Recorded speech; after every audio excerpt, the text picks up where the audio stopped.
Thank you. Wow, what a crowd. I love it. Hey, my name is Lane Schoenberger. I'm Chief Investment Officer and founding partner of YRefi. And I got to say, I love hearing the Charlie chant. That is just fantastic. I love it.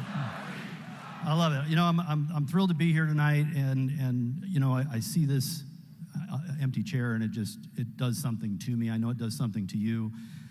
And I'll just say, I was proud to be able to call Charlie my friend. Charlie was a friend of, well, a lot of people, of course, but he was a friend to YRefi. He was a friend to me personally. Why would he find any interest in YRefi? Well, I'll tell you a little bit about that. So we met Charlie a couple of years ago, and one of the things that he found interesting about YRefi was what we do. And what we do is we help borrowers, okay, student loan borrowers, get out of debt with dignity. Now, I can see a little bit better in here than I could in the other places. How many of y'all have student loans? By a show of hands. Lots of student loans. How many of you know how much you owe right now in student loans? Not the majority. Okay. So, you know, we've been, again, as they say earlier, only in America can you find a need, fill a need, create an opportunity to help people.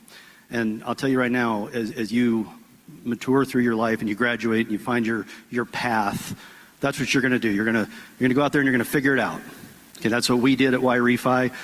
What we discovered is folks have a lot of student loan debt, a tremendous amount. Okay, back in 2017 when we started our company, total student loan debt in this country was about $1.5 trillion. That's a lot of money. Go back even further, 2007, it was about $685 billion. That's nothing compared to today. That's tremendously, I mean, it's just out of control. Well, what we discovered at YRefi was there are two types of student loans, federal and private. Well, private loans, they're bankruptcy protected, and people, once you go down that road of being in default, there's no way out. So we figured out a way out, give you a path to pay that debt back with dignity. That's why Charlie took on YRefi. Why did he like us? Well, because we figured out how to help you. And what does Charlie do? He loves you guys, right? He cares about you tremendously. So he wanted to work with us because we care about you tremendously. So that's the reality of it all, okay? So when we were given the opportunity to sponsor this tour, my partner and I just, absolutely, no question, we're in. We're all in. So here we are. So hopefully, because, you know, again, we deal with distressed private student loans, that means you're in trouble. So I'm gonna, and I say this honestly, I hope you never need my services. But if you do, please remember we're here for you, okay? These things are ruining people's lives. How many of you have co-borrowers? Mom, dad, grandma, grandpa, did you co-sign on those loans? By a show of hands. I see some hands out there. I can tell you I've heard some real horror stories of borrowers and their co-borrowers on these loans. So again, when that time comes, hopefully you never need me, but if you do, look up YRefi. Now the other side of our business, we raise our money through private investors. We have not taken on any institutional capital, and we do that on purpose. We want to allow the public to help us and stay away from any corrupt institutional capital. So what we're doing is we work with individual investors. So if you are out there listening and you're looking to help us out and make a reasonable return on your money, please give us a look up at investYRefi.com. It's just invest, the letter Y, REFY.com. If you're a borrower, check us out at YRefi.com. Okay, you're not here to see me. You're here to see the amazing panel of speakers. First, we have to deal with something very, very important. The national anthem. So I'm going to step down and let that happen. Thank you very much for your time. We appreciate you. Please stand for the national anthem and welcome to the stage, Alexis Wilkins.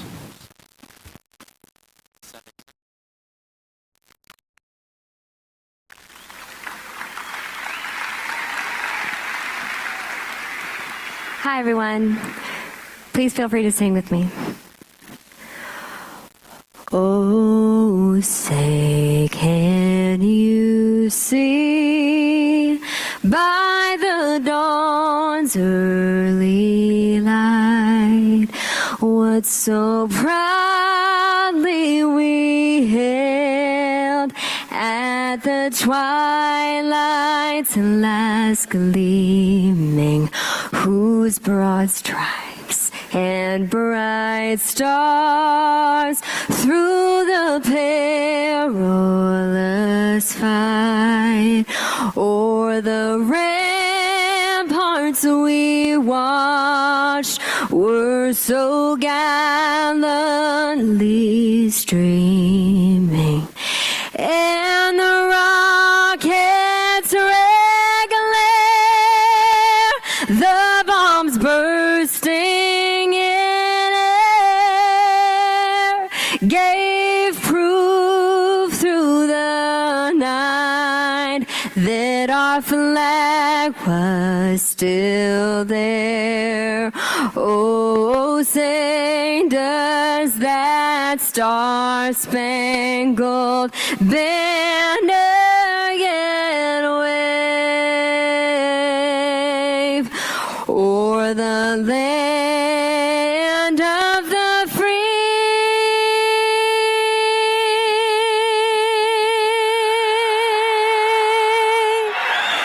and the home of the brave.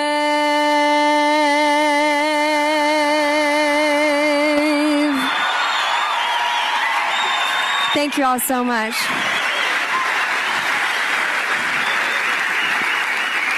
I'm so happy to see you all here, truly. Looking out is incredible, and I know that it's been a month for everyone, and the fact that we all get to be here today is really something that means a lot to me. But I thought that, coming out of the Star-Spangled Banner, which of course right now feels empowering, but it feels solemn too, I thought that we could sing something else together, and I'm sure y'all know the words, so if you know it, will you sing with me? Okay, good. Y'all, courage is contagious. You guys are doing a good thing. Thank you so much for being here. Amen. If tomorrow all the things were gone, I'd work for all my life, and I had to start again with just my children and my wife. I'd thank my lucky stars to be living here today, 'cause the flag still stands for freedom, and they can't take that away. And I'm proud to be an American, where at least I know I'm free. And I won't forget the man who died, who gave that right to me. And I gladly stand up next to you and defend her still today. 'Cause there ain't no doubt I love this land. God bless the USA. From the hill lakes of Minnesota to the hills of Tennessee, across the plains of Texas, from sea to shining sea, from Detroit down to Houston and New York to LA, there's pride in every American heart, and it's time we stand and say that I'm proud to be an American, where at least I know I'm free. And I won't forget the man who died, who gave that right to me. And I gladly stand up next to you and defend her still today. 'Cause there ain't no doubt I love this land. God bless the USA.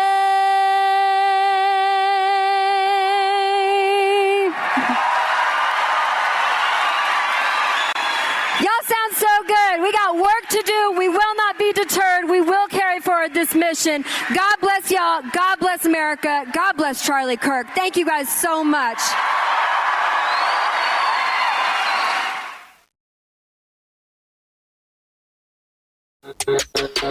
Please welcome to the stage Chapter President of TPUSA, Utah State University, Caitlin Griffiths.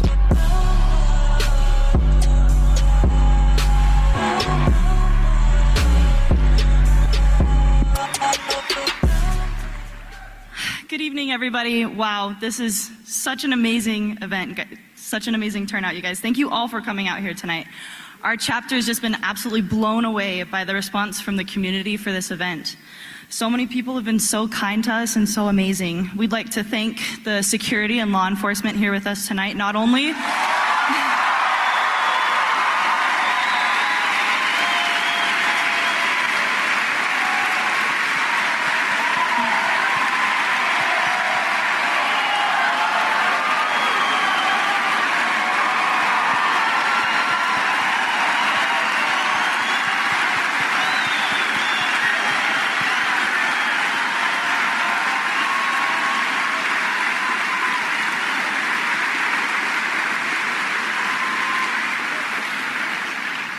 we want to thank them not only for their help with us with our event tonight, but for their work every day to keep us safe, their diligence. They put in that hard work every single day, putting their lives on the line for us.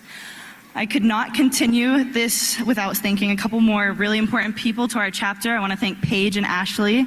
You guys have been there for us week in and week out. It's been really hard, but you guys have been so supportive to our chapter here, and you've helped us grow into what we are today. So you've been willing to work with us and all of our ambitious goals. We thank you for that.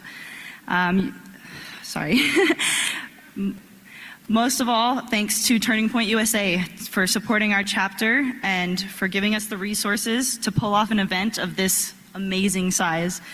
If you guys are interested in starting your own chapter, please check out the TPUSA table that we have here tonight, or go to tpusa.com/get-involved.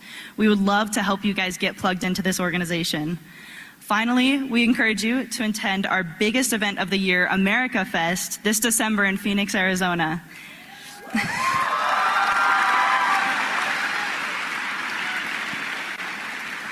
That's a really amazing event that you guys do not want to miss. TPUSA is committed to safeguarding the freedom of expression and the robust exchange of ideas to protect everybody's right to speak and be heard. Disruptions during this event will not be allowed. Any disruptive individual will be immediately removed from this event. With that said, please join me in honoring Charlie Kirk by holding up those signs that you guys had on your table. If you don't have a sign, just give a yell. Let's cheer it up real loud for Charlie.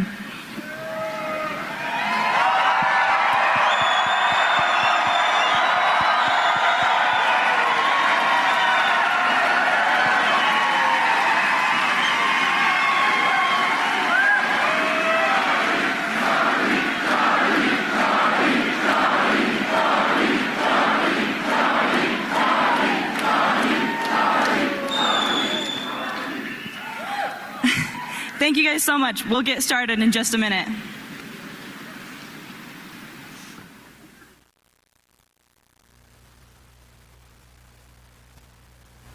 Who are you?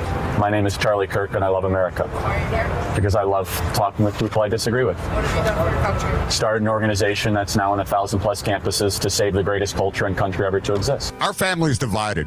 We're divided the same way the nation is divided. Will anything ever be remedied? A nation divided against itself will not stand, neither will a family divided against itself. Why do you think your son is conservative? You as a father should listen to your son. I used to be, at one point, on my father's side. Upon doing my own research and seeing things firsthand, I've switched sides. We talk every day about politics to the point where it's divided us. Father-son divide is more important than politics. Really try to come down at what generational perspective do they have. Never let politics get in the way of the beautiful relationship between father and son. And my question for you is, do you have any hate against the LGBT community? How could I hate that which I have a heart for? I might not agree for some of the lifestyle choices that some people make, but of course not. And if someone said, Charlie, what's your view on marriage? I say, I believe marriage is between one man and one woman. Do I have hate in my heart for somebody that doesn't choose the lifestyle that I believe that God laid out in the scriptures? Of course not.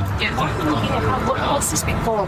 I go around universities and have challenging conversations because that's what is so important to our country, is to find our disagreements respectfully, because when people stop talking, that's when violence happens. Okay. You can see that happen all across the world.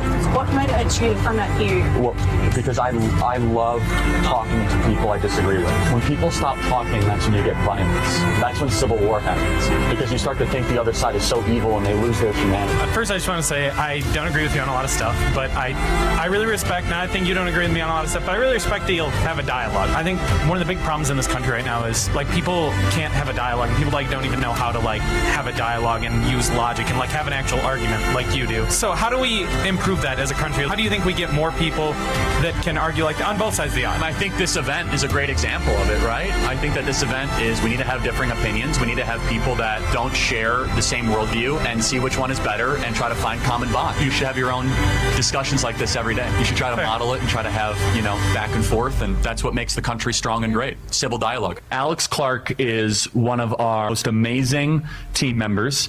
She has been with Turning Point USA for 7 years. Six years.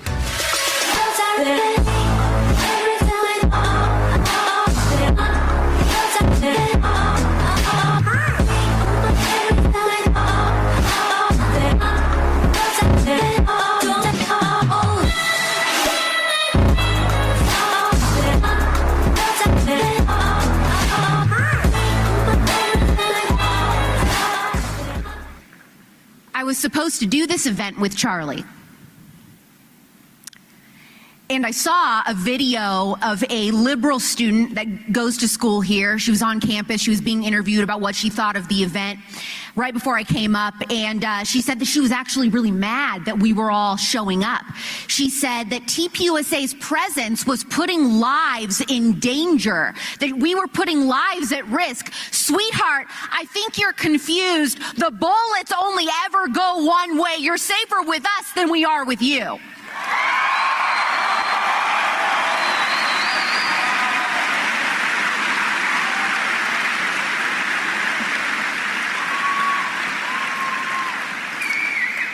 My name is Alex Clark, and I'm the host of Culture Apothecary. That is Turning Point USA's top charting health and wellness podcast. And I think that you should know that this is the biggest crowd Turning Point USA has ever pulled on a tour. There's over 6,500 people here today.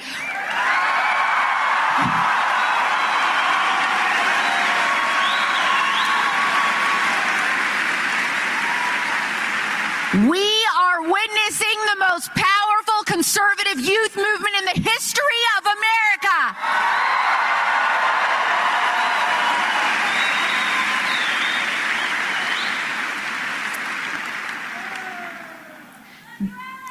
I love you too. We're a family, aren't we? Speaking of family, there is a very special guest that I want to acknowledge tonight. Caleb, who is the Utah Valley University TPUSA chapter president, is here. He was there 2 weeks ago, hosted Charlie. He's actually the only kid at that tour stop to get a solo photo with Charlie Kirk before he was killed. Caleb, would you please come up on stage?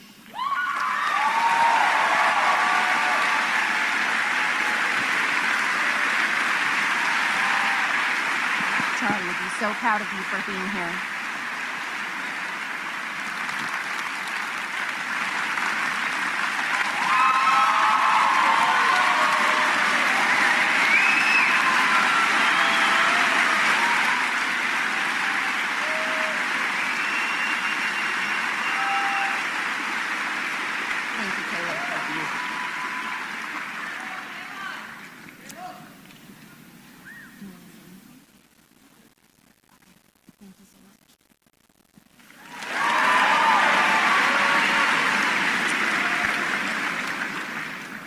Absolutely incredible that he showed up tonight. Charlie would be very proud of him and proud of all of you for still coming.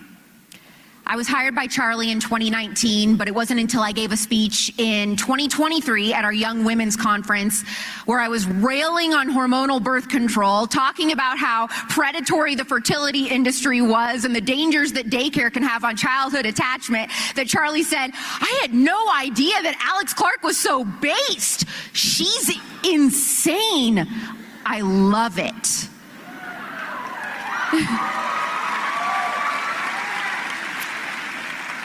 That was the best compliment compliment that Charlie Kirk ever gave me. So I have a question for you, Utah. Are you insane enough for Charlie Kirk?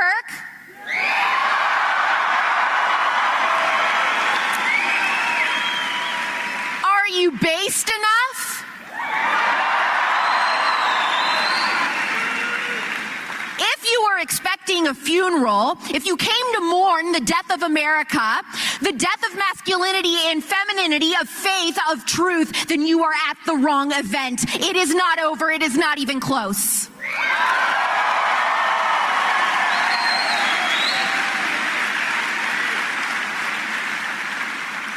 I'm not here to eulogize Charlie Kirk. I am here to pass the torch on to every single one of you. Tonight, each of us certainly feels the weight of this loss. But what we don't do, what we refuse to do, is bow to despair.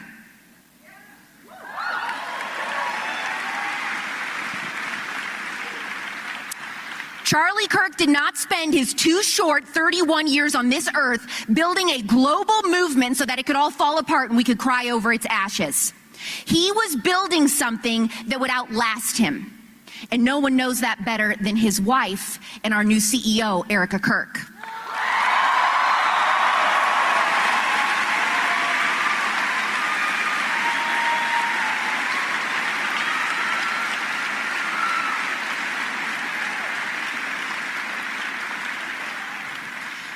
I've seen many online this week speculating, how is Erica able to keep going?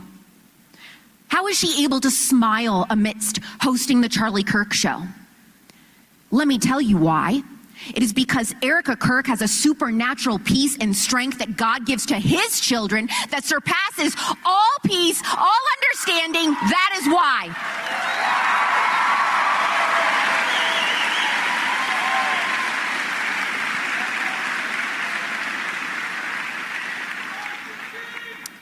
When Charlie was only a teenager, a guy with no title, no degree, no connections, no blue check mark on Twitter, Charlie started Turning Point USA. And he didn't ask for permission. He didn't wait for legacy media to give him a platform. He did it himself. While the conservative establishment was writing op-eds speculating why Gen Z is disengaged or why young people will always be liberal, Charlie Kirk was busy going out to college campuses, setting up tables and asking the left to prove him wrong. And guess what? They couldn't then, and they still couldn't now.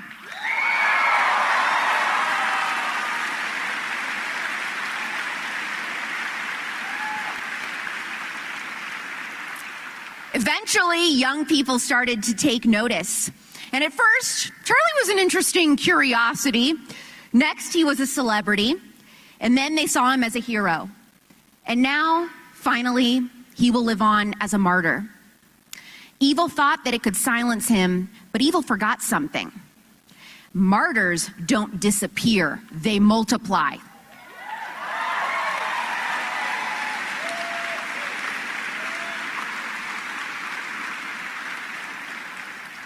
Charlie was always thinking ahead and practically about how to grow the conservative movement.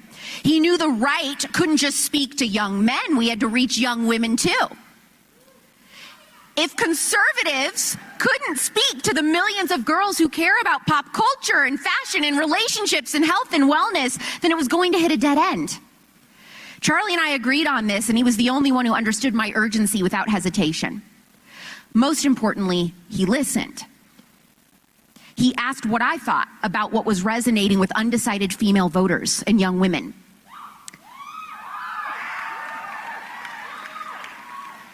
The left claims that Charlie Kirk was a misogynist, that he hated women. The reality is Charlie Kirk loved women enough to tell them the truth.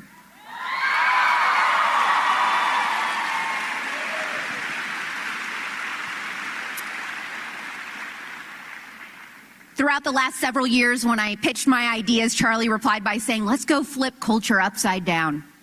He let me create my first show, Poplitics, covering pop culture from a conservative perspective, which eventually evolved last year into the wellness podcast I now host called Culture Apothecary. Charlie wanted to fight the culture war and win. And on Culture Apothecary, I talk about healing a sick culture in order to win the culture war. We are sicker than we've ever been, physically, emotionally, and spiritually. So I interview the experts about relationships and parenting. We even talk about theology. We talk about corruption in our food system and the pharmaceutical industry, which is keeping Americans sick. And we do it all through the lens of truth. Charlie knew that if we wanted to win the culture war, we have to start at home with the women, the real change makers, the culture shifters, the ones who hold the key to revitalizing the American family and therefore our nation. It's women.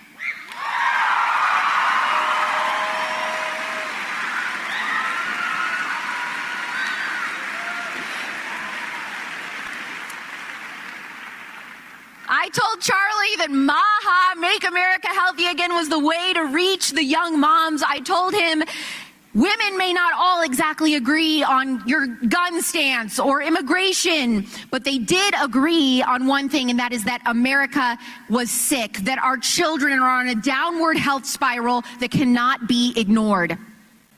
Charlie trusted me, and he said, then let's seize the common ground. Let's make TPUSA MAHA.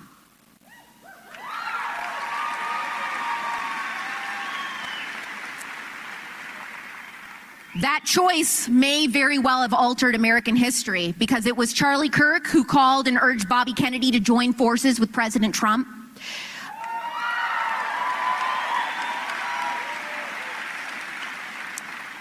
American children today have a chance at living a long, happy, healthy life because of Charlie Kirk.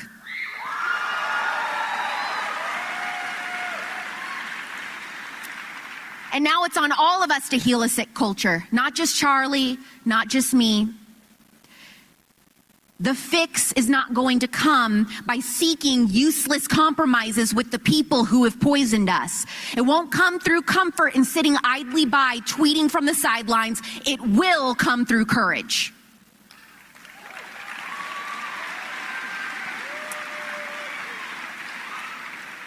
You are never going to heal a sick culture by blending in with it. You will only heal a sick culture by standing out apart from it.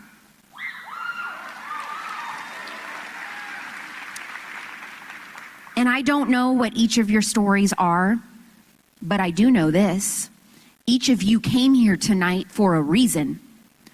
Your calling might be loud, like Charlie's or like mine. It also could be as quiet as a whisper. Your call might bring you to a stage like this one, or it could keep you in your living room. But your call is real, and I suspect that you know as much. And that maybe you've been avoiding it just a little. Charlie Kirk refused to waste a single moment. Every second of his life was deliberately spent with his family, in devotion to the Lord, advancing the mission of TPUSA, or fighting to preserve the soul of America. It was as if he sensed time pressing in and on him, some inner clock reminding him how fleeting life was. And so he lived urgently, purposefully, driven to make every minute count. Do you feel your clock ticking? It is for each of us. And the good news is that you and I have the same time in a day that Charlie Kirk had. And I want you to remind me of that when I can't find something to wear. So now let me ask you, will you waste yours? Will you rise up?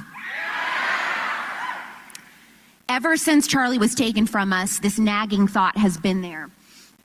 I could do more. I should do more. I've wasted too much time.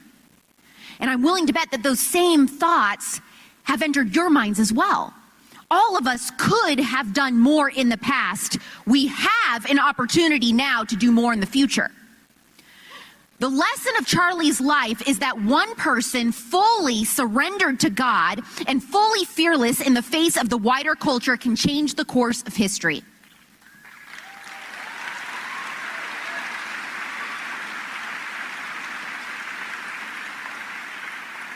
We have to stop standing in our own way.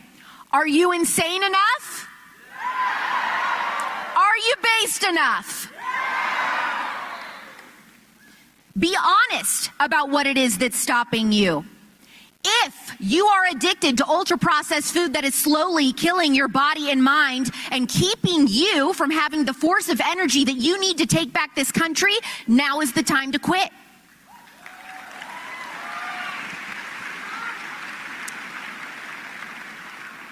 If you're too busy scrolling on your phone to lead your family, it's time to put the phone down.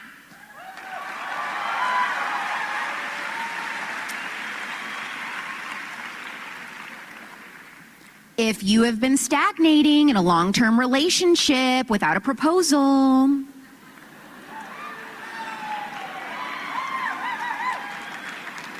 I'm a girl's girl. It's time to nail it down or break it off.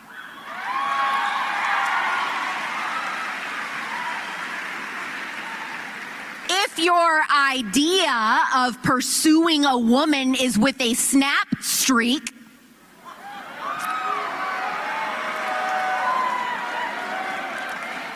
in the words of Demi Lovato, get a job, stay away from her.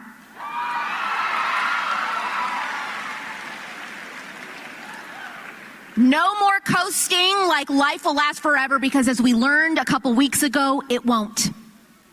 Maybe it's time to have kids instead of waiting for the perfect time. Guess what? There's never a perfect time.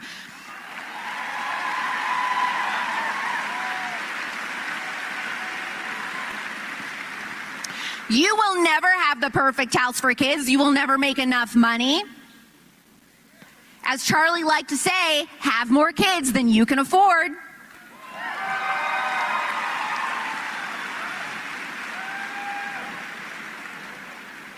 Perhaps it's time to pull your kids out of public school and teach them yourself.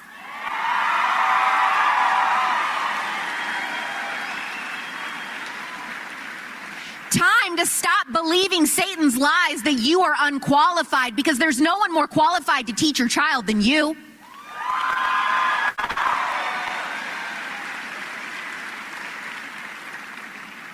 Ooh, I hope you feel it, because we are about to raise the most Christian, conservative generation America has ever seen.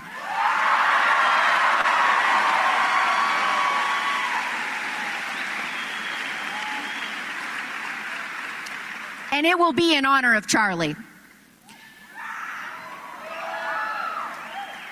If you stopped going to church a few years ago because life got too busy, then the time to head back is now, not later.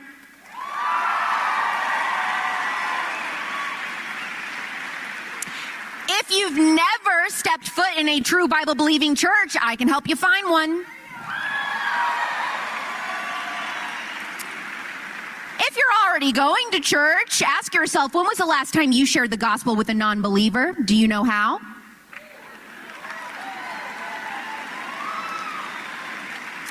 Break the chains, put down the phone, step up, lead your family, heal your body, take back your home, reclaim your future.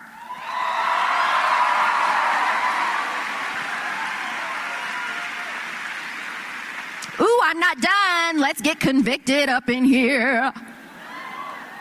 You're here, you've got the TPUSA shirt on, you've got the lanyard on.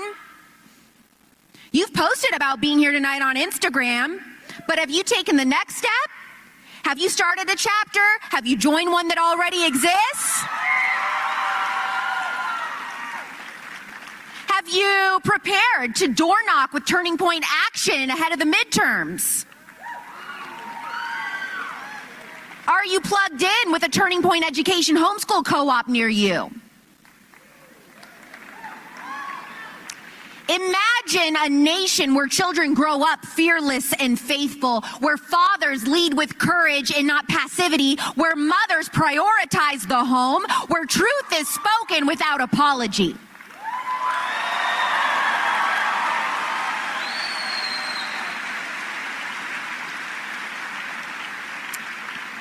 That is the America that Charlie Kirk envisioned, and that is the America that Erica Kirk will spend the rest of her life carrying on.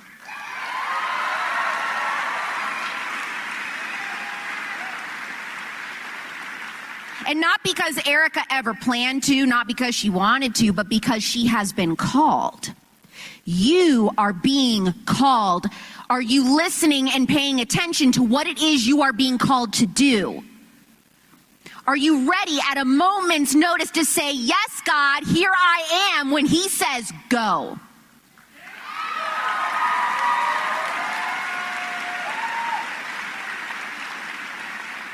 That baby's dancing in the crowd. That baby liked what I had to say, yeah.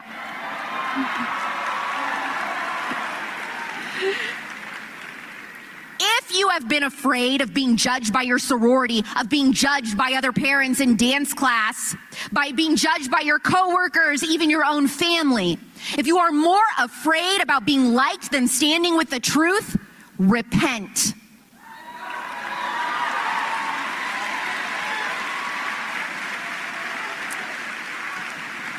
That fear is not from God, it is from the enemy. It is a sin.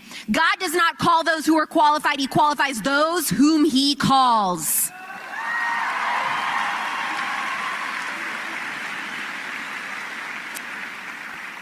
Charlie lived such a full life because he lived it free from fear.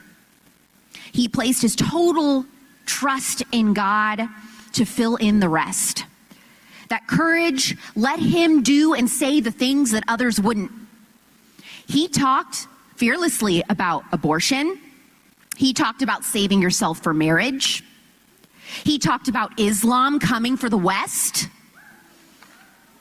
He talked about drag queens in preschools.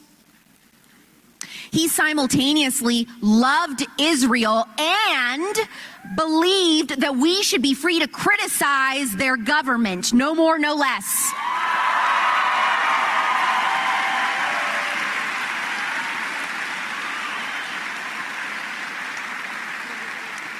Charlie was continuously mocked and ridiculed. He was misquoted and shamed. He was lied about. And finally, in the end, he was murdered in this very state.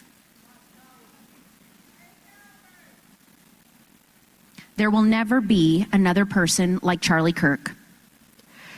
God doesn't send carbon copies of his faithful servants. But you don't have to be Charlie. You don't have to have a podcast or be on a stage like this one. You just have to be ready to obey God.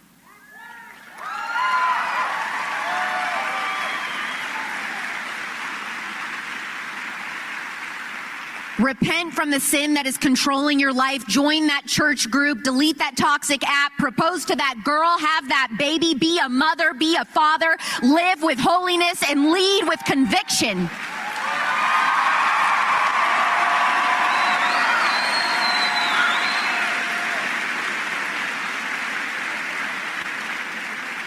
We fear God, not the left.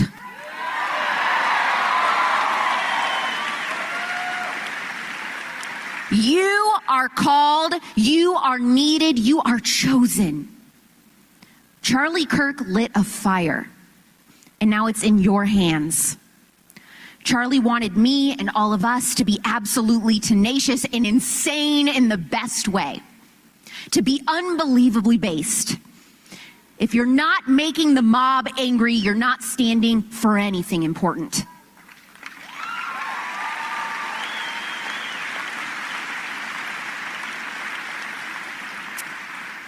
Utah, are you ready to heal a sick culture? Thank you so much, Utah. Thank you. We love you.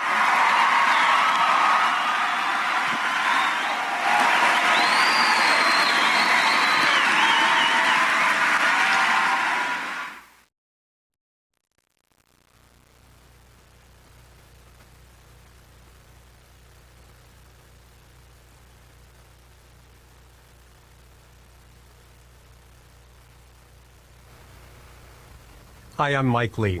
I desperately wish I could be there with you in person, and under any other circumstance I would be, but the combination of the threatened Schumer shutdown and at the same time the Senate votes scheduled this week make that impossible. So my virtual appearance will have to suffice for now. But it really is an honor and a pleasure to be asked to pay tribute to my friend Charlie Kirk.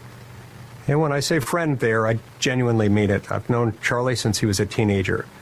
Was introduced to him by someone who explained that he had decided, rather than going to college, to devote himself to the betterment of the Republic, to explaining to college-age audiences around the country the importance of the U.S. Constitution, of federalism, of separation of powers, of free markets, of civil society. And when I first heard him speak, still in his teenage years, I was immediately captured by his message, and I knew that this was someone who was going to go places. I had my then teenage daughter with me at the time, who recently reminded me that that day I met Charlie, I immediately introduced her to my daughter as a future president of the United States. And indeed, he would have been. But that's really only the beginning of Charlie Kirk's contributions, the contributions that he did make, and like being president someday, the contributions that he would have made had he simply been allowed to live out his life. I still can't believe he's gone. A couple weeks after his passing, and still on a regular basis, I find myself wishing that day had turned out differently. We can't always understand the reasons why certain tragedies are allowed to occur, but this one definitely happened, and it's now up to us, the living, to take the signals from Charlie, from the life he lived, from the messages that he himself so capably championed throughout his life, to carry that message forward and to take his charge to make America as strong and as durable as it can possibly be, to enhance the American dream, to restore constitutionally limited government, and to educate and inform our fellow citizens about the myriad ways in which our system of government has been misused and abused by a small handful of elites who don't have our interests in mind and certainly aren't wedded to the ideals of the American founding and the U.S. Constitution. So what exactly do we need to focus on in his life? Well, there are a few things that come to mind right away. Charlie believed in the power of ideas. He knew that free speech in a society as diverse as ours is necessarily messy. But he knew that free people, when given the chance, can counter censorship effectively with the truth. They can outthink propaganda. They can overcome disinformation. Charlie understood that the cure for bad speech is not a ban. Rather, it's better speech. In the marketplace of ideas, truth does not fear competition. He taught us this and so many other things by example. And Charlie's example calls on us to confront error with reason, to meet hostility with courage, and to have the conversation even when it's uncomfortable. In fact, especially when it's uncomfortable. So where do we go from here? Well, we follow Charlie's lead. We live as Charlie lived, devoted to family, because Charlie understood no republic can stand if the home is weak. Anchored in faith, because without God, politics is like a ship without a compass. Committed to country, because liberty is not inherited by chance. It must be defended by choice. The pathway forward is not retreat. It is not bitterness. It's not silence. It is engagement. It's courage. It's the steady, unrelenting insistence that truth matters and it exists. The enemies of freedom believe that by silencing a voice, particularly a voice as strong as Charlie's, they can somehow silence an idea. But ideas, especially good ones, are stubborn. They outlive us. They outlast regimes. They are carried, as Charlie uniquely understood, by ordinary men and women who simply refuse to be subdued. So let's do the same. Let us refuse. Refuse resignation. Refuse despair. Refuse the lie that truth must be whispered. Charlie Kirk is tragically gone, but his example lives on. The highest tribute we can possibly offer him consists of lives lived in the pattern he set, lives of faith, family, and country, lives of conviction, strong enough to challenge the world, lives of charity, deep enough to change it. May Almighty God bless Charlie's family and his memory. May God bless Charlie's children, and may God bless this country he loved.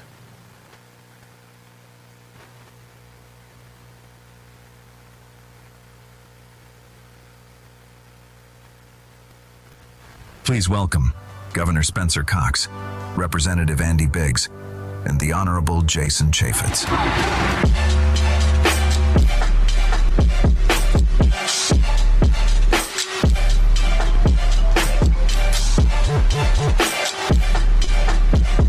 How we all doing? Welcome, everyone. How we doing, everyone? I was saying to everyone backstage, it's great to be in Utah. You know you're in Utah because everyone's hopped up on Mountain Dew. And Alex was calling people to repentance, like Samuel the Lamanite. So we like to see that. So it's good stuff. I love it. This is really, we wanted to host today. Hey, guys, appreciate it. We wanted to join everybody today just to kind of go back to the horrific events that happened on the 10th of this month. There are tons of people on the stage that we have today that have different perspectives all around the horrible murder of my friend Charlie Kirk. And so we wanted to first thank, particularly the men and women in law enforcement here in the state of Utah that have been so incredible. And those of you that are here right now, thank you for being here.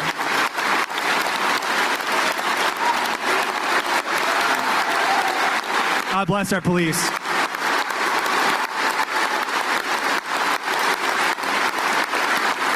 In addition to that, wanted to thank all the medical personnel that helped that day, especially at Timpanogos. It was a horrific day for so many, and just the best in the state of Utah were there to try to save Charlie's life, and everyone should know that and know how incredible that work was done. So God bless those medical personnel that did everything they possibly could do.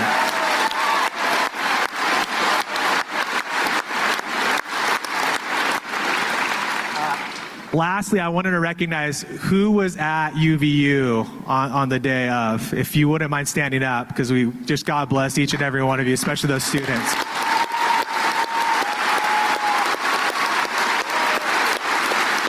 God bless you. Thank you for coming back. God bless you.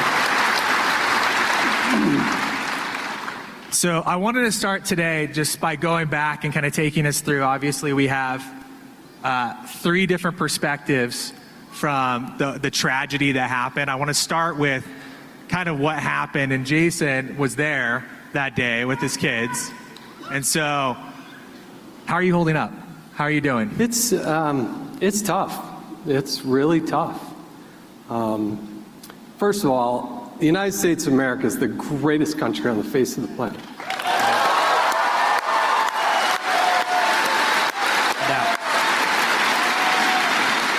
Only in a country like the United States can you have a tour with a person like Charlie Kirk going out and speaking his mind and talking to people. And the tragedy is still very raw. I think it is for all of us. You know, this is still, I traded text messages with Charlie. I was excited because he was coming to Utah twice. That morning I was going to go out with ICE. I did go out with ICE. I invited him to come with us. I said, Charlie, come with us. It's always fun. And he's like, I don't know if I can do both. And Charlie would never turn down a trip to ICE if he could make it. He could squeeze it in. He would have, yeah. And but I also had a daughter who had recently graduated from there. She's newly married. Her and her husband were there. I was there. My wife was parking the car and coming in. And then that shot was fired.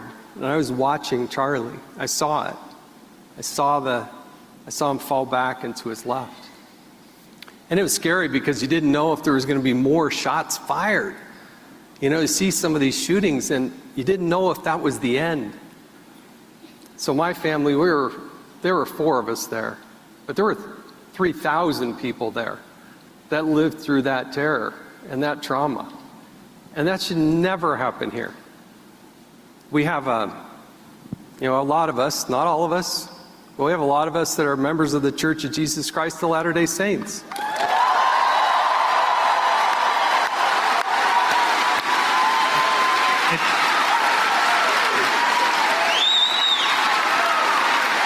Good to see some Mormons here. Thank you. That all of us are members. We've of the church. updated our name. All of us are members of the church. I call us Mormons. They're my people. We understand what you're saying. I get We it. get it.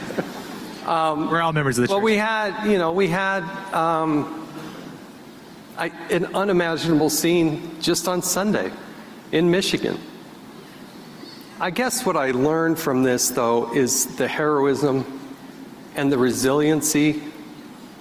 And we're going to talk more about this. But this, to me, this guy right here, he was standing 10 feet from Charlie when it happened. You have Michaela and others who've lived and worked with Charlie for a decade. I knew Charlie. I was friends with Charlie. I'd seen him on the set of Fox and Friends because he was guest hosting. But you were right there. And to the greater Turning Point audience and family, led now by Erica, what a strength, what a pillar. And I'm glad you're here with us now. So. Well, thank you so much, Jason. Governor, I want to start by just complimenting the amount of work that went in from the state. Your guys' team was incredibly on top of it. I think the Health and Human Services Secretary had contacted me directly and was in the midst of all of that. What was kind of going through your head in the moment that this happened, and how, I guess I can kick this off because I think what we're going to do is we're going to go through some questions. Yeah. And we're going to open up discussion if that's okay with everybody, and then we're going to take some questions from students at the end of this. Yeah. But how has it changed you politically? Where are you at since that? Bring us back to like the moment that where you are, and where are you at? Where's your head at today? Yeah, so I had several speaking events that day, and I'm gonna do the Charlie Kirk thing and say, guys, let's facilitate a conversation here. I promise that we'll get to the end of it and then we'll ask questions. Is that cool? All right, I love it. Thank you.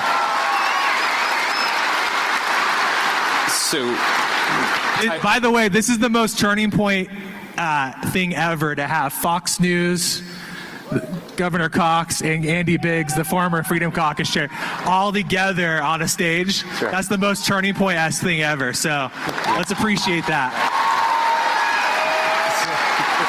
So where are you at? Tyler, welcome to my alma mater. It's incredible to be back at Utah State University, and we're so proud that Turning Point picked Utah State University. And look at the turnout, the largest crowd ever. It's unbelievable.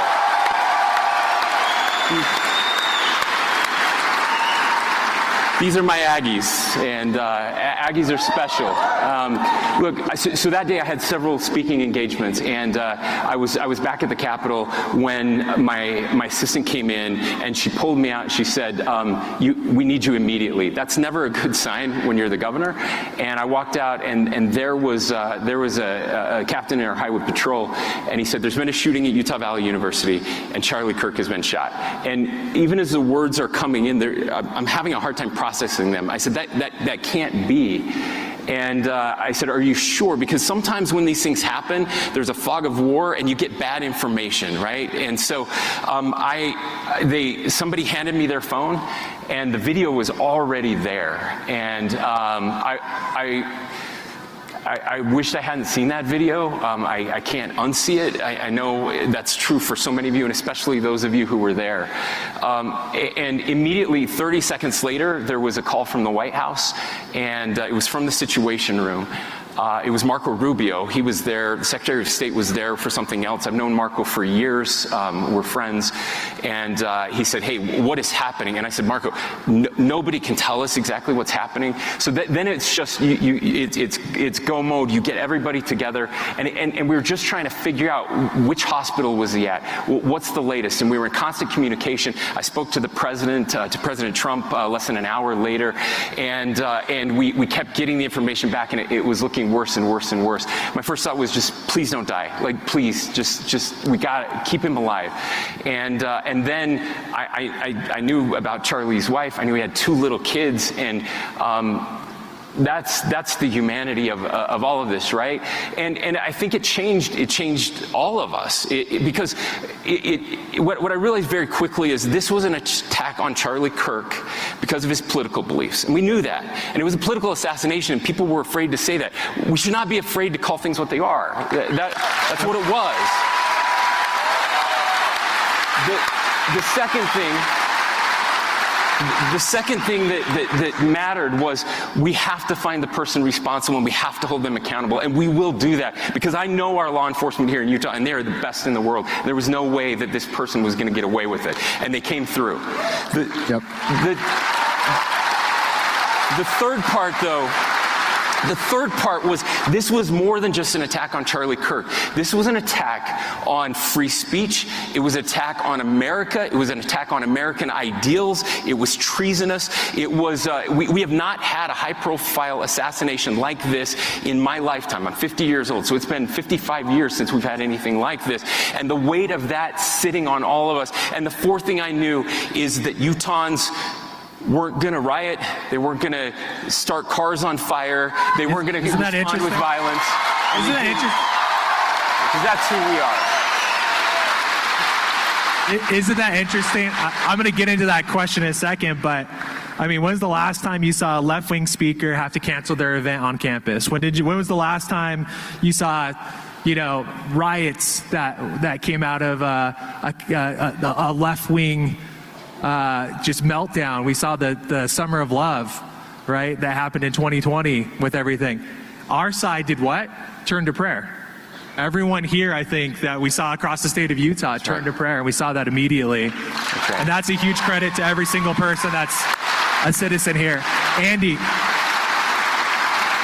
I want to jump in on this. You had a close relationship with Charlie. What do you think the hardest battle is that you foresee in this new political environment?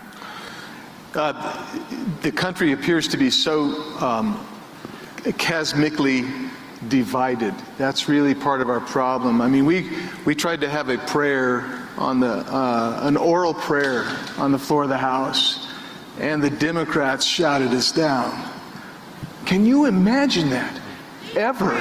It was amazing. I view that as when we want to talk about moving things forward for what's best for the country, kind of like the way Charlie did. He was always wanting to engage in debate because he believed our ideas were right. We're fighting people who want to crush ideas as opposed to engage and be willing to admit that someone else just might have a better idea. And that's the problem. And I would just say this about a lot of people wait until they're called to do something before they stand up to defend something. But Charlie didn't. Charlie and Tyler and TPUSA and all these, and all of you who are here, what you guys have done is you've seen the need to do something, and you've engaged, and you've put some oomph behind it, and you've done it with honesty, integrity, clarity, purpose, and principle. That's what Charlie did, and that if we're going to go forward as a nation, we need to emulate what Charlie did. Can I just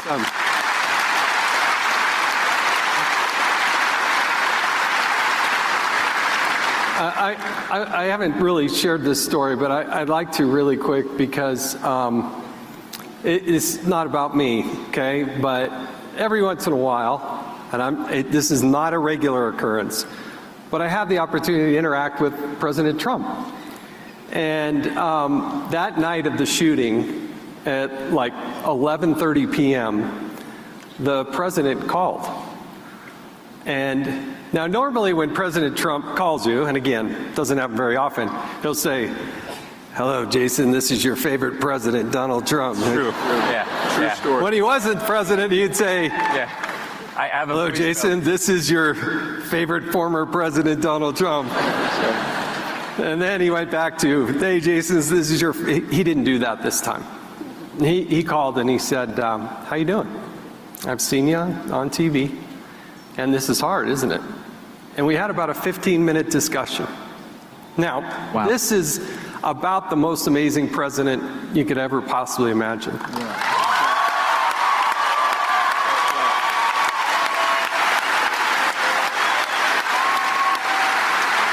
I haven't even told you this part, and near the end of the conversation, I said, Mr. President, how are you doing? You knew Charlie? He said, yeah, this one really hurts. He said,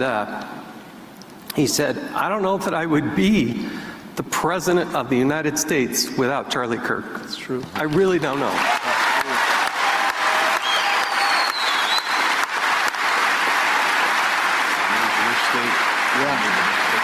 And it was just an amazing moment. The guy, I don't know where his energy comes from. It's never ending. But we had that amazing moment, and I know that Charlie was such a good friend, so inspirational, and did more for people under the age of 30 than anybody I've ever seen in our lifetime, and I hope that continues. It's so exhilarating to see so many people here. Just grab hold of that mantle and keep going. Don't ever slow down. Totally agree.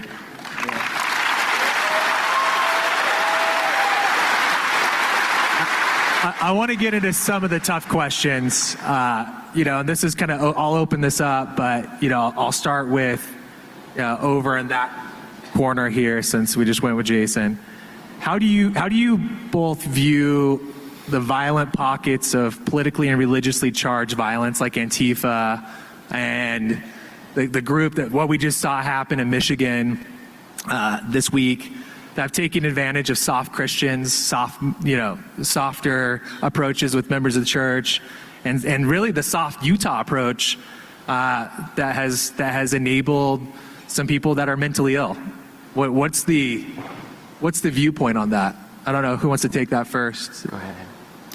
So, if you have constantly a group of people that you demonize and dehumanize, and you use the worst possible rhetoric, you are going to actually trigger some people to actually engage with dangerous and violent acts. And so that's what we've seen. I mean, and when you take a leader like Donald Trump, who is the leader I would assume everybody in here would acknowledge he's a great president and he's a great leader, and you've let's think what he's done.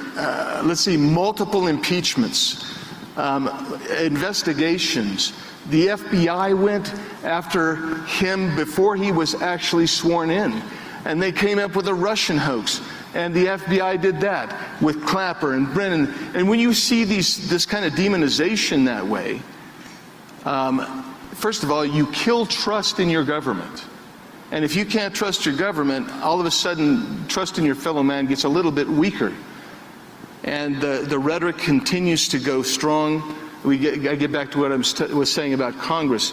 And some of the stuff you've heard from various members of Congress after Charlie's death have been to continue to perpetuate the very language that actually causes and inspires those who are not sane and who are evil to actually come after people. And you throw gas on the fire. Instead of, and that's exactly the opposite of what Charlie was doing. So I would just say, for instance, if you have rhetoric that demonizes the LDS Church, which if you remember, you've encountered that.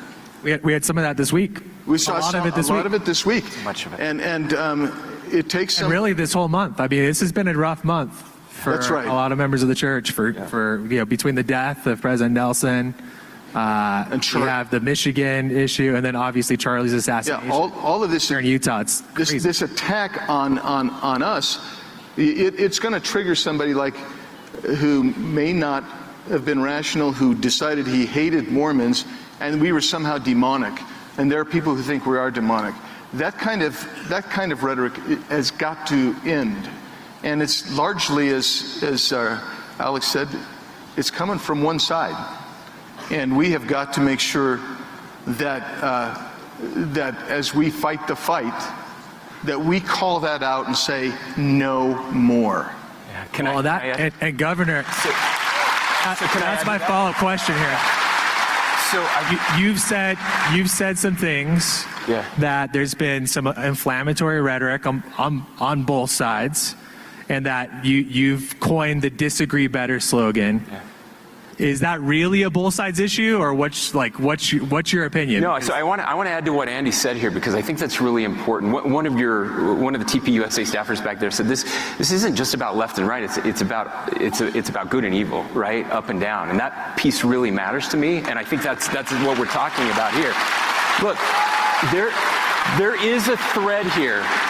As Andy said, when you call people fascists and Nazis, well, we went and liberated Europe from fascists and Nazis. That is an evil. And when you try to convince people that people who aren't fascists and Nazis are that's normal people, regular people participating in civic process. That's exactly right. That we get accused of that. Here's two of the most dangerous trends that we've seen over the past few years. This idea that speech is violence is so wrong. And even worse than that, it's illogical.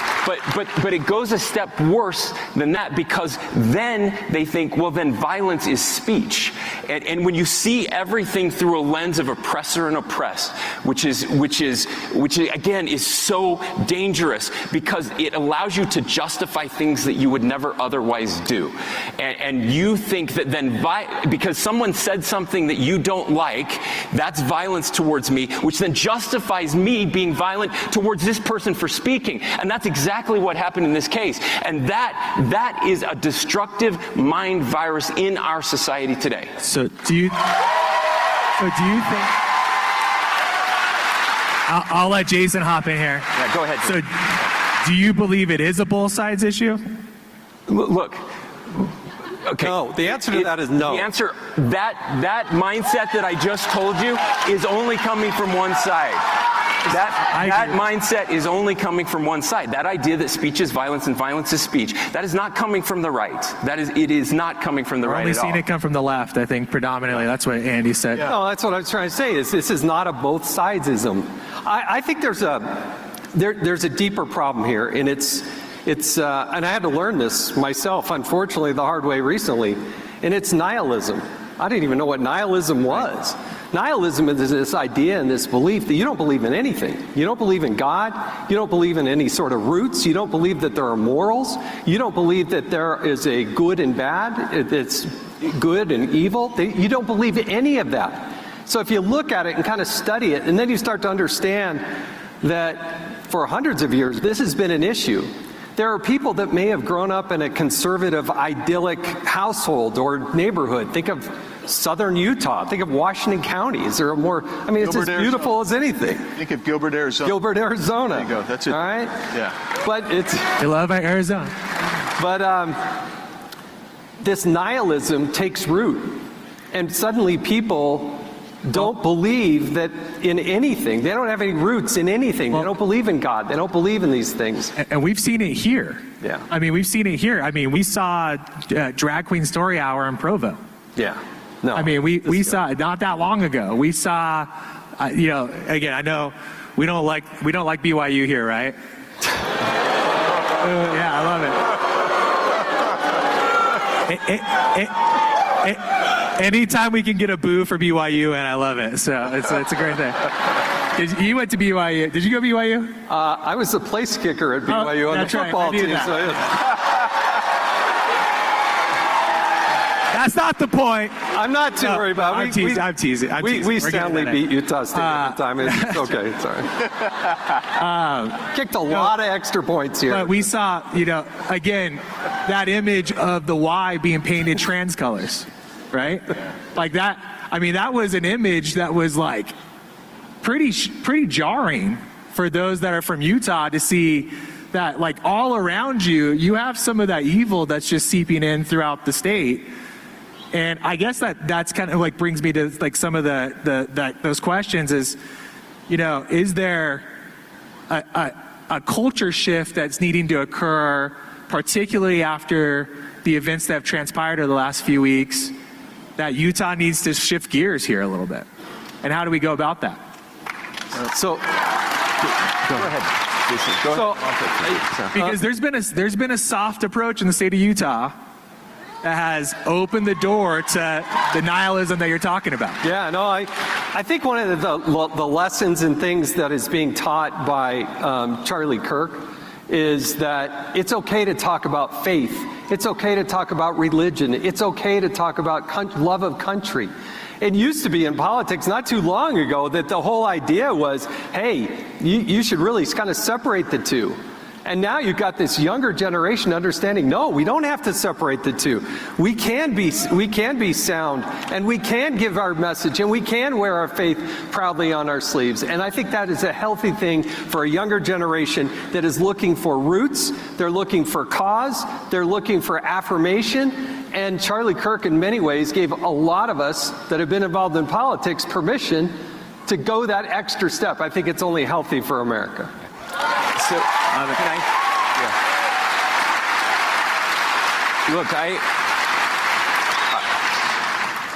I want to. This is maybe the most important question that you've asked.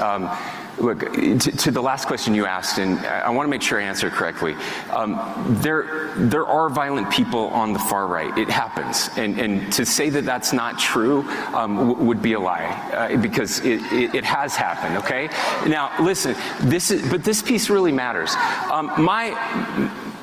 The prophet I believe in, that just passed away, for the past couple years, has been talking about peacemaking and bridge building. And he very passionately believed that anger never persuades, and that hostility never convinces anyone. But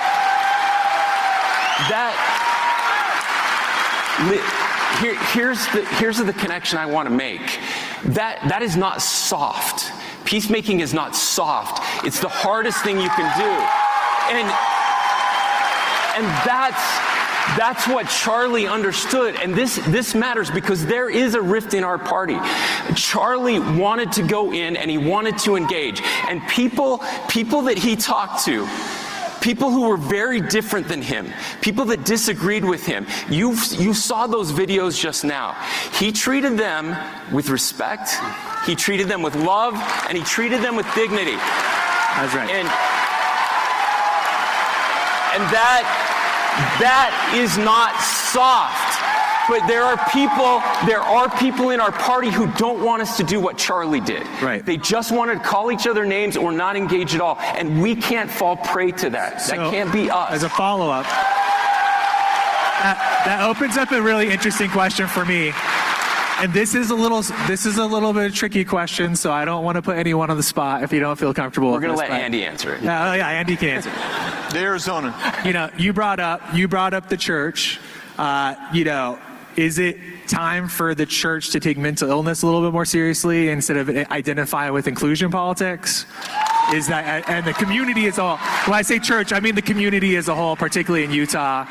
But what is the response on that? So, we talk about, we've got to be kind to people, but we also have to take some things very seriously and be tough. Absolutely. So how do you go about that?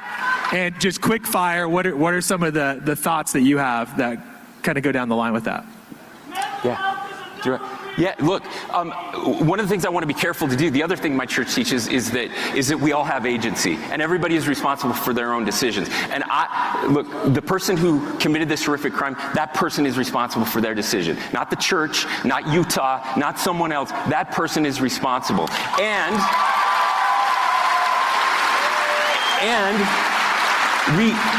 we absolutely have to take mental illness more seriously in this country. And we have to get people help for what they're dealing with. And you know how you do that, though? Charlie had the answer to that as well. It's like, get off your couch, get off social media, get married, have kids, do something with your life. We have to have more grit and responsibility. So much of the mental illness we're seeing is caused by that.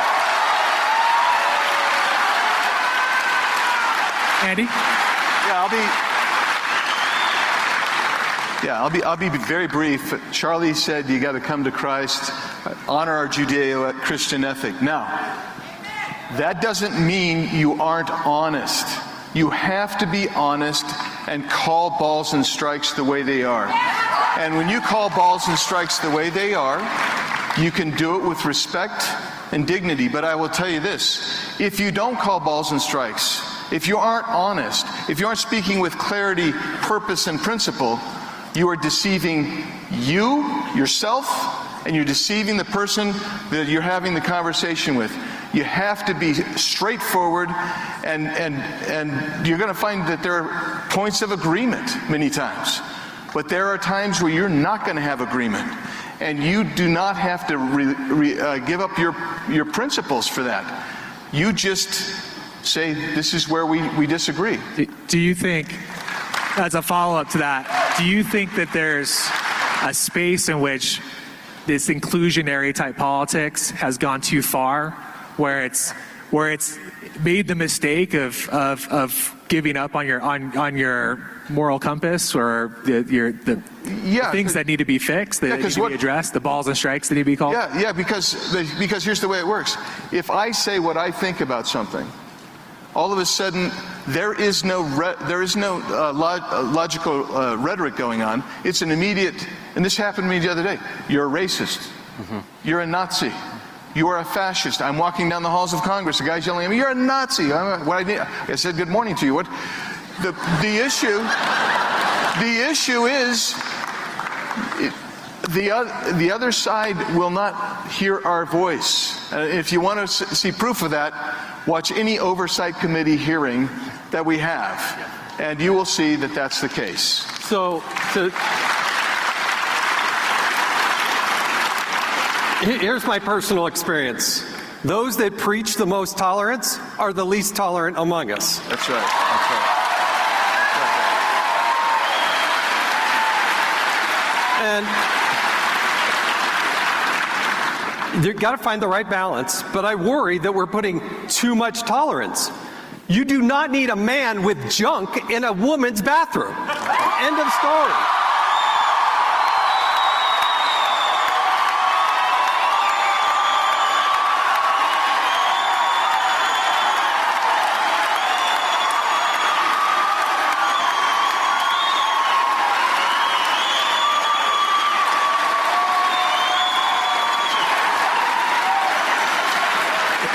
It's really the simple things, isn't it? So, I didn't know that I'd ever be saying that out loud, but it seems like common sense to me, but it escapes a lot of people. I'm gonna ask you one last question here before we go to some students who will have some questions, and we'll continue the dialogue. So what do you think for young people is the greatest threat for engaging in the political process today? Is it the violence? Is it the lawfare? Is it the threat of being canceled because you didn't sign on for, again, the policies that are the worst? We'll start with you and go backwards, sir. I think my immediate reaction is you got to find a balance in life, right? I actually liked what the governor said.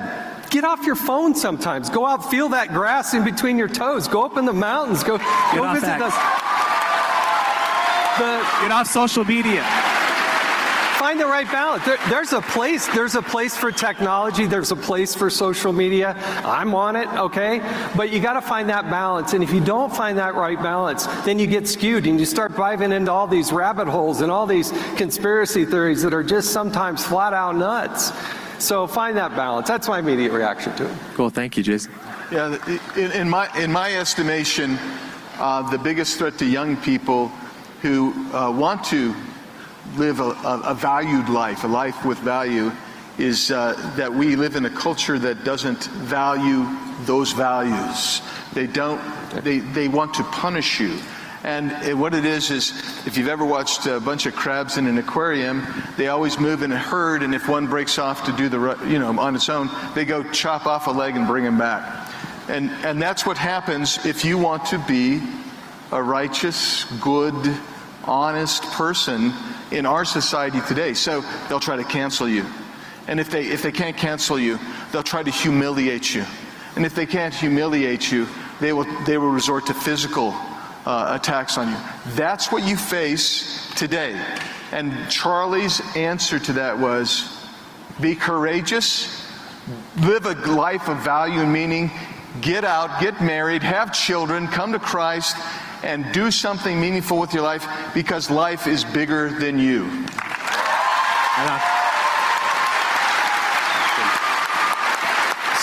So, one of the things that concerns me, one of the things that I've railed against on the left that I hear so much is the catastrophizing, that this is the worst it's ever been, that we're all going to die from climate, that whatever it is, that the world is doomed and we are all the worst, right? I want to make sure that we don't do that on our side as well. This is the greatest country in the history of the world. We are living in the greatest time in the greatest country in the history of the world. We have... The last thing I will say here is I think we make a mistake when we tell young people, and I do this, I've given these speeches at graduations and commencements, we say, go out and change the world.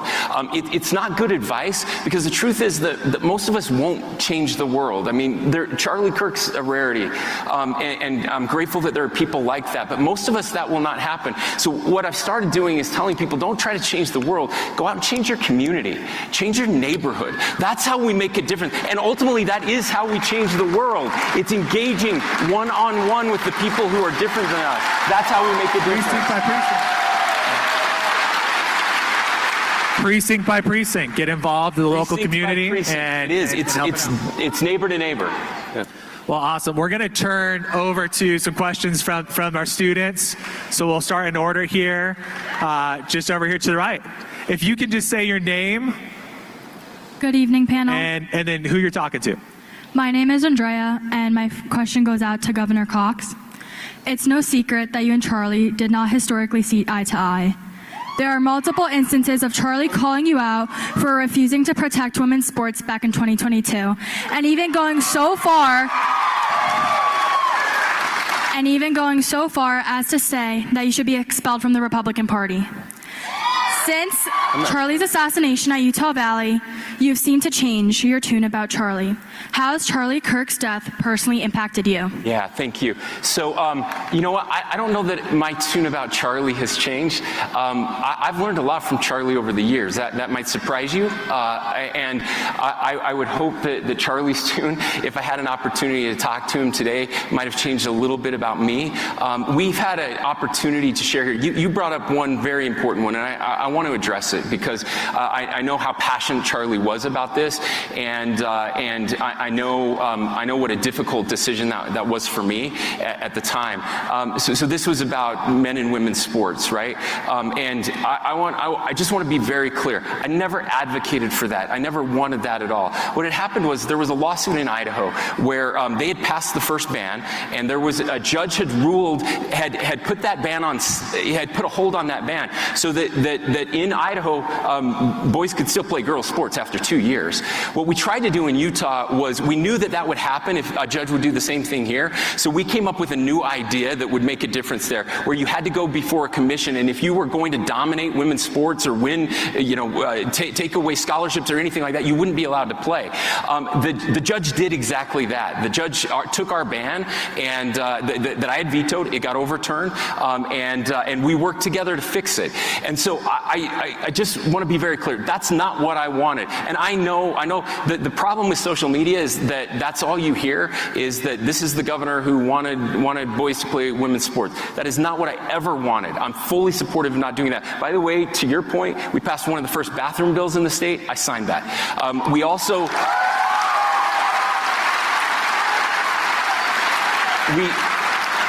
One of the problems that was happening with sports in our country and in our state, and by the way, this is true in most states, that they required you to transition for a year before you could play, which was actually incentivizing transitioning. So we stopped that as well and made it so you couldn't transition as a youth, as a minor. And so... Because again, we felt like those were the right things to do. And so I think Charlie and I would agree on 99% of things, but here's what matters. What matters is that we are engaging, and I can't say this enough. Charlie would have, and I would have loved to have had this debate together. I wished we had that back 3 years ago when this happened, because I think he would have understood me better, and I don't think he would have agreed with me, though. I think he would have still been upset with me, and that's what I want to encourage. Look, the Republican Party, if we're going to win elections, if we're going to get, instead of having a 4-seat majority in Congress and just a 1-seat majority in the Senate, so we're not shutting down the government, we're going to have to get a lot of people that don't agree with every single thing that you or I believe in, and so we've got to make space for that, and I think we can do that. We're doing that here tonight, and I think that's what Charlie was trying to do. Governor, as a follow-up to that, do you think you've evolved a little bit since that veto? No question. Yeah, and I think we all. Why have you? I'll play Charlie right now, because he would ask you that question. Charlie would say, I would have disagreed with you then, and thought it was bad. It was dumb to veto that because I think it got overrode by the legislature or whatever it was. Actually, I have to say, what has caused you to? Yeah, so I just want to be clear. It did get overridden, and then the legislature said we got to change the bill because it's broken, and so we did, and I signed that bill. And most people have no idea that I signed that bill. So, what's changed in you? Like, kind of to her point, what's been the evolution that has been? I want to go back to the question that you asked Andy, because I think that was the answer. This idea that that love and acceptance are two very different things, right? That we can love somebody and still hold them accountable for what we think is wrong, and that we should be very upfront about that. I haven't always been that way, and I'm trying to be better at it. So that's it. That's the answer. All right, I like it. Thank you. We'll go next. Thank you so much. Hi, I'm Caitlin. My question is for Congressman Andy Biggs. Turning Point USA has become a powerhouse for free speech, and no one valued open dialogue more than Charlie. I know that he was a friend of yours, and he a very strong advocate for you. What did his support mean to you personally, and who was Charlie beyond the radio show? So, TPUSA is all in for me, and that's going to change the very outcome of my election, if you want the truth. And let's give you an example. What TPUSA did, what Charlie did, what Tyler and his team did, is he actually turned out more than 300,000 low-propensity Republican voters in the last election. Yeah, I just want a Turning Point action last time. I'm sorry, TP action. Let's clarify that. I realize where we are. But here's the way to think about that. President Trump needed every battleground state. What TP Action did was give him the biggest margin of 160,000 votes and a 5% voter edge over the Democrat in our state. It was the biggest in all of the battleground states. And that changed, in my opinion, and I think I know President Trump and I have talked about this, that changed the outcome of the election. And that's what it was. And so Charlie Kirk, so you want me to just talk about, what was the last part? You want me to talk about Charlie Kirk a little bit? Just how he was beyond the show. Oh, well, your friendship with Charlie. Yeah, well, Charlie was, well, he was kind of a fun guy, and he was a very serious guy. He's a very focused guy. I just want to say that. And we would sit before we'd go on to do a space together or something, and he might ask about the family. He was very interested in my family and personally, and we would talk about family. But he would also come back to, Andy, I left Illinois. Tyler talked me into leaving Illinois to come to Arizona, and Arizona's screwed up. How are we going to fix it? And so he's focused, totally focused. I'll leave it there. Thank you. Mr. President. How's it going, guys? My name is Caleb. This question is for the Honorable Jason Chavez. I wanted to ask you, also being there at UVU when Charlie was assassinated, how did that personally affect you? And also, how have you found strength in continuing to fight for freedom? how do you find strength in the fight for freedom? I think I was really moved and touched by the Christ-like approach of Erica Kirk in her comments.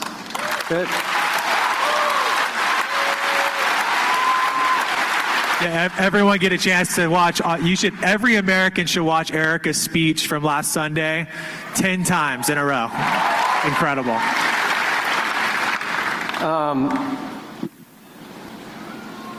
I find my strength in prayer. I find my strength in my wife and my family. I find my strength in the community as a whole. And you all have to, Charlie talked a lot about this. He talked about his journey of faith. You know, that when we were at UVU, the first question that Charlie got was about religion.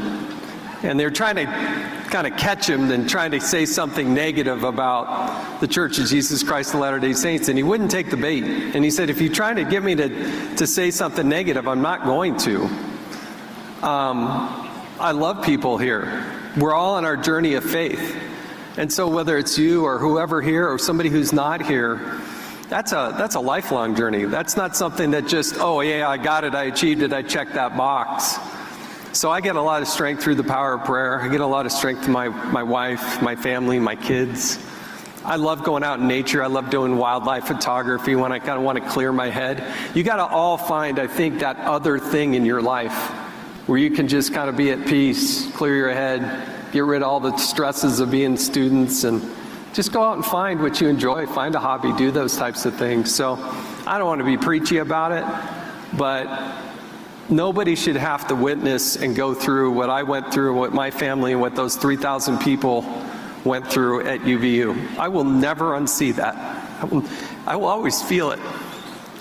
But I also want to tap into it for good and know that it is a fight of good versus evil. And the last thing we can let happen is let evil prevail by having all these good people cower and not step up to the plate and say, yeah, we got numbers. We got numbers. Thank you. And I want to shout everybody out here, coming out here and just the USA chants that we're just rocking this entire building. That's the response afterwards. It's incredible to watch and witness. And God bless each of you, especially you for being there that day. We are praying for you every day, just like we are everyone else. So God bless you, my man.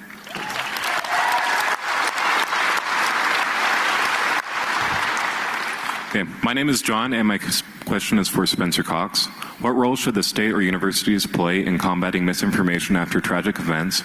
And do you support any regulations of AI tools that produce false narratives? Yeah, thank you. So, look, free speech is really important, especially on college campuses. And one of the things I admire most about Charlie was his willingness to go on to college campuses.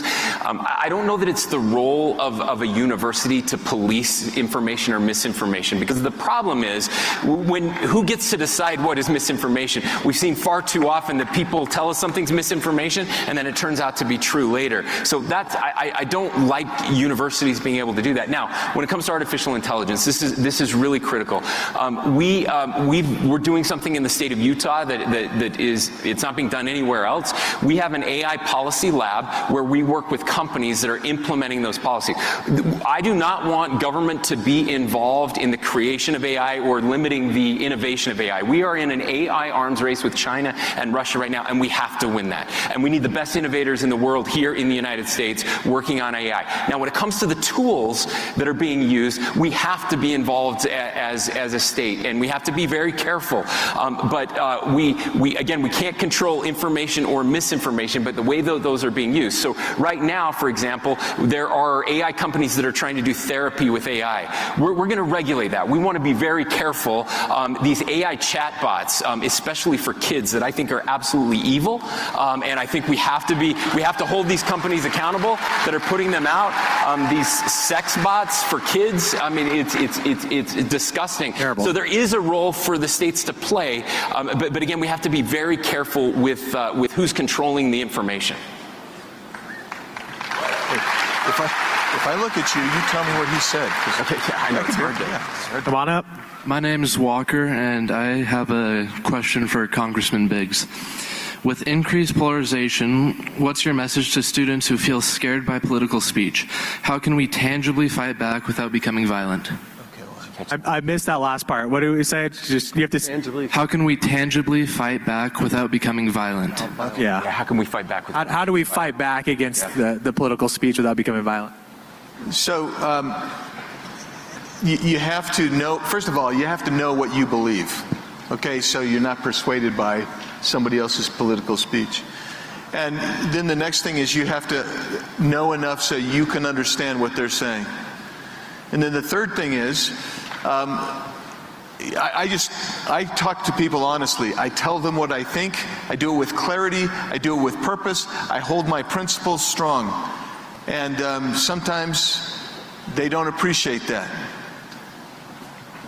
But there's no point in accelerating it, right? So sometimes I just say, disagree, I'm out, and I leave. I don't give up my point. I don't give up my viewpoint, and I don't let it get to the level of that. The other thing is, no ad hominem attacks. Why would I call somebody a name? No, I don't need to. My logic is crystal clear, always. I've known Andy for a long time. The one thing I appreciate about Andy Biggs, he outsmarts the establishment all the time. Yeah, and I'm kidding when Kevin McCarthy hated that. Yeah, that's true. I'm just kidding when I say my logic's always crystal clear. But my point is, at some point you have to know enough and be prepared. I mean, I was always impressed with Charlie because Charlie studied. I don't know when he studied. Yeah. But he knew so doggone much. And so when somebody would confront him, he could always respond because he was prepared. You know, they say God can't pull a ladle from an empty bucket.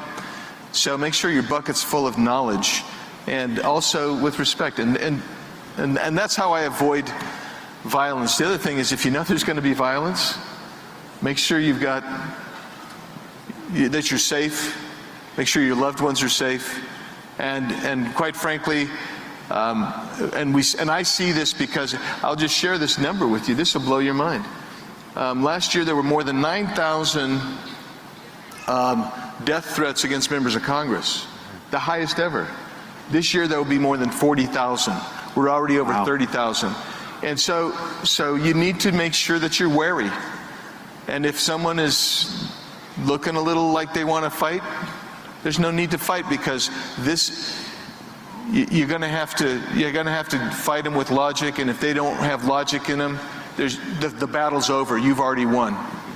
Gotta watch out for crazy people, head on a swivel, and then fight people with logic. Exactly. Has anyone here, just as a follow-up to this question, who has felt angry since September 10th? Me. Like most of the room is raising their hand. It's all about turning that anger into action. Right? That's right. Is using those feelings. That's right. Into positive outcomes, which you can do through Turning Point at Turning Point USA. Turning Point Action will put you to work, particularly in Arizona. But yeah, absolutely, that's important. Thank you so much. Appreciate it. Next up. My name's Kennedy Miller, and I have a question for Governor Cox. We are not going to stop talking because of the political assassination that happened to Charlie. So what concrete steps are you and the state going to take to ensure the outdoor debate style of events can still continue on college campuses while ensuring that students are safe? So again, this is why this attack, I've heard people say, like, well, I heard it here, we shouldn't hold this event. There were a lot of people that said we shouldn't hold this event. Lots of people, by the way, said cancel this. This is stupid. That we should not do this. And I said absolutely not. You have to hold this event, right? I grew up on.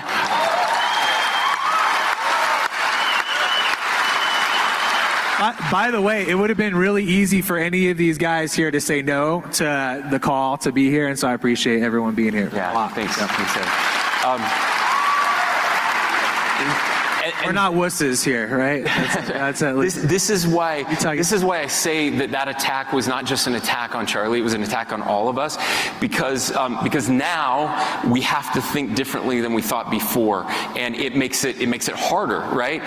There are people, if we have an outdoor event, who might feel like they don't want to come because they're worried that something could happen, and now we've just killed free speech, right? Because they don't feel like they can show up. So what we have to do is we have to be better. We're working with law enforcement to learn everything we can about what happened there and how we can stop that from happening. So using new technologies, having more security at those events. I hate it.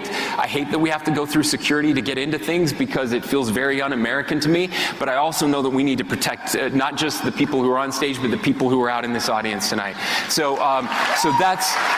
that's my. I'm looking down here. We have almost the entire Utah State Legislature here. I want to thank all of them for being here, as well as some members of Congress.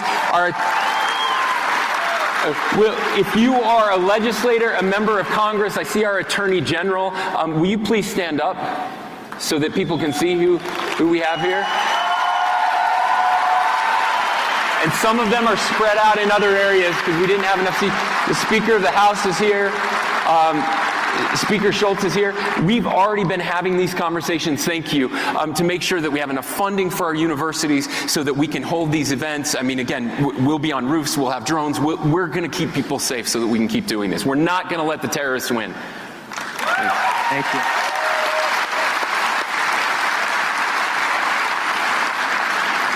My name is Olivia Stosich, and my question's for Congressman Andy Biggs. A lot of people have been really impacted by Charlie's death and motivated to get more involved. One of my biggest worries is that this momentum will slow down and eventually disappear. How can we get people to stay involved and let our momentum continue? By you continue to invite people to come, it will continue to grow. And it's going to continue to grow. There's not a doubt in my mind. Charlie's martyrdom, if you will, is actually catalyzing the public broadly across this country. And a lot of people want to get involved. They simply need an invitation. By you being involved and being active, it's gonna really propel this thing. I had a staffer ask me. He said, my daughter goes to an East Coast university. She wants to start a new chapter. Who should I call? So I texted Tyler, and Tyler sent me the link.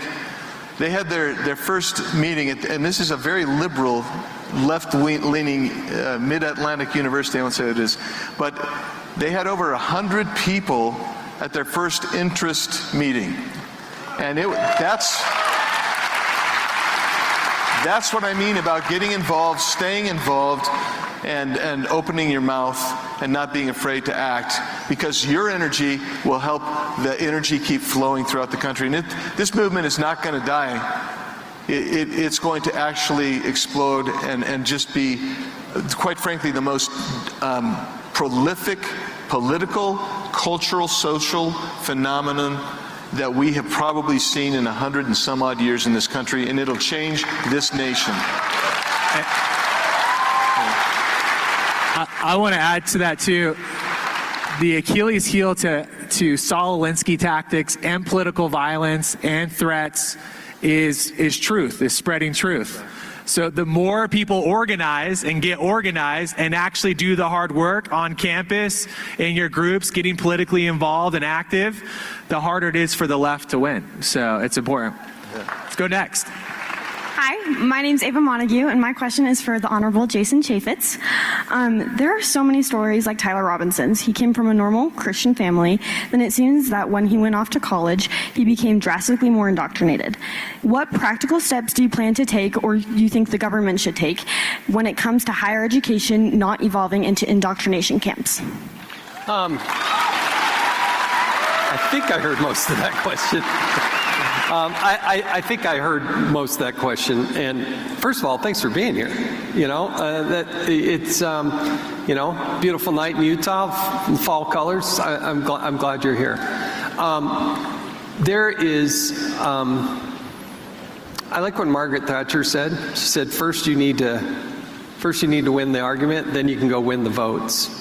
But when you're talking specifically about somebody who becomes so radicalized, somebody who becomes so perverted in their thinking, somebody who is, there are people that see that and hear that and feel that, and they know, they see it. And we have to watch out for those. Those are our friends. Those are our neighbors. It's not, law enforcement does an amazing job, but they can't be everywhere to everything. It goes to this question earlier about mental health. You know, we have a long, long ways to go to assessment and how we treat it. And I don't want to oversimplify it. Again, it also, I think, goes back to this degree of tolerism that I just think there's some things, some actions, some places that are just, we should not tolerate them. And we should not put up with them. And we shouldn't have to live with them. And there has to be a way to balance their constitutional rights with our right for freedom, right? I'm wearing this shirt, right? Freedom, right? Yes. Freedom. Freedom is also your ability to live the life that you want to lead, the way you want to lead it. We're all children of God. And if we start with that premise that we're all children of God, we can deal with it compassionately, but it doesn't mean we have to tolerate some of the things that are being spewed. And when it crosses over that line to not just hatred, but it crosses over the line to say, oh, we're going to act out and thrash out in violence, those people need to be arrested. They need to be detained. They need to be booked. And some of them need to be incarcerated. So that has to happen, and it's not happening now. Nationally, locally, it's just not. Tyler, can I just bring up something on that one, Tyler? Sorry, what? Is that okay? So I want to bring up something because you specifically asked about universities, right, and college. And one of the things that I've been most concerned about over the past couple of decades is the lack of thought diversity on college campuses. It's deeply troubling. And I want to give a shout out again to the legislature. We worked very closely with Utah State University on something that I think is groundbreaking. It will, over the next couple of years, it will be in every university in the state. But we're going to start teaching Western thought again to all of our freshmen in this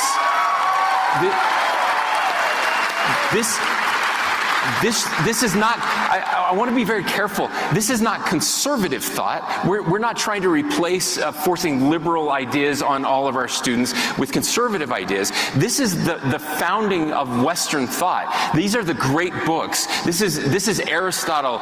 These are the Stoics. This is Marcus Aurelius. It's the great British philosophers and the Scottish philosophers. These are the people that are, and it's our founders. These are the people that our founders relied on to start this great nation. This is what Abraham Lincoln and Frederick Douglass and Martin Luther King, this is what all of us studied in college until about 20 years ago when it just became whatever you want to do is fine with us. And that's not okay. We have to have a foundation to even have these debates. And we've lost that foundation. And we're getting that foundation back here in the state of Utah. All right, I think we're ready for our last question here. Thank you. Good question.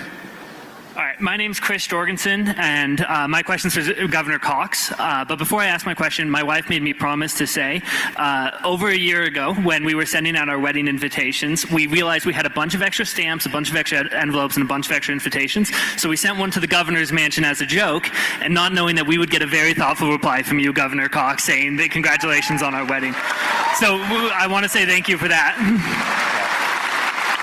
And I want to say thanks for how you handled the investigation surrounding Charlie Kirk's assassination.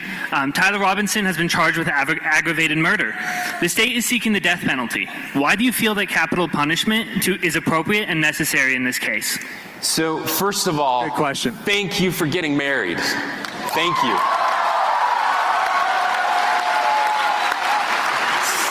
Second of all, now I'm going to get like 1,000 Utah invitations. doesn't have a problem with that. Yeah. Second of all, I'm going to get 1,000 invitations to the mansion, and so we'll figure that out. Third, look. I try to be very introspective when it comes to the use of the death penalty. I've thought a lot about this over the years. I'm going to be honest with all of you. It's something I've struggled with at times. I believe in small government. I believe less government is more. I believe that government power should be very careful in its exercise. And the most powerful thing the government can do is to literally take your life, right? That is the ultimate power. It's taking away the most sacred right that you have, and it can only be used in the most extreme of circumstances. And I believe that there is no more extreme circumstance than what we saw happen here. Not just the way that it happened, not just the way it was impacted, but again, as we've all said before, that this was an attack on America. That this was treason. This was an attack on the foundation of and our ideals. And so we're going to follow the law as it exists. That's our duty, to faithfully execute the law. Same with the good people in Washington County. We've talked a lot about law enforcement. I also want to thank the Attorney General's office. I want to thank the Attorney's office in Utah County. This is heavy for them. They've never had to deal with anything like this, but I trust them to do what is right and to faithfully execute the law, and they're going to do that. All right, thank you. We're wrapping up here. I have one last question. We saw the beautiful flag up here. Our last question for everyone. Old Utah flag or new Utah flag? We'll go one at a time. Old or new? Should have never changed it. Not old.